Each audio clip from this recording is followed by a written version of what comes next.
अजित पवारांच्या राष्ट्रवादीकडून सना मलिकांना उमेदवारी मिळण्याची शक्यता आहे। मुंबईतील अणुशक्ती नगरमधून सना मलिक यांचं नाव चर्चेत आहे, तर अणुशक्ती नगर नवाब मलिकांचा मतदारसंघ आहे।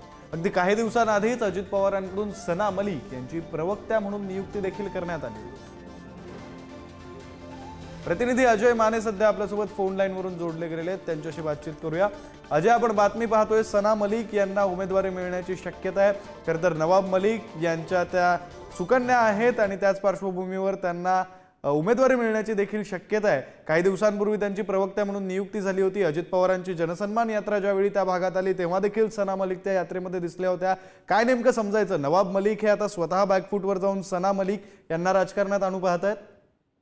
विक्रांत, जसं तू म्हणालास की नवाब मलिक स्वतः बॅकफूटवर जाऊन सना मलिक यांना फ्रंट चेहरा जो आहे तो बनवला जाईल आणि नवाब मलिक स्वतः जे ते गोंडी मानपूर या भागातून गोंडी भागातून निवडणुकीला समोर जातात पाहायला मिळते। पण सगळ्यात महत्वाचं यात सना मलिक या जे आहेत त्या आता अणुशक्ती विधानसभा मतदारसंघात ज्या त्या स्थानिक झालेल्या आहेत आणि त्यांचं नाव सुद्धा मतदार यादीत झालेलं आहे। ही महत्वाची बाब आहे। खरं तर अणुशक्ती नगर विधानसभेमध्ये प्रत्येक वेळी आमदार आयात केला जातो अशी विरोधकांची नेहमी जी ती टीका असायची आणि त्यामुळे यंदा स्थानिकच उमेदवार आणि स्थानिकच आमदार असला पाहिजे असं एक कॅम्पेन या संपूर्ण मतदारसंघात जे ते सुरू करण्यात आलं होतं आणि त्यानंतर आता सना मलिक ह्या इथल्या रहिवासी झाल्याची माहिती जी आहे ती पुढारीच्या हाती जी आहे ती आलेली आहे।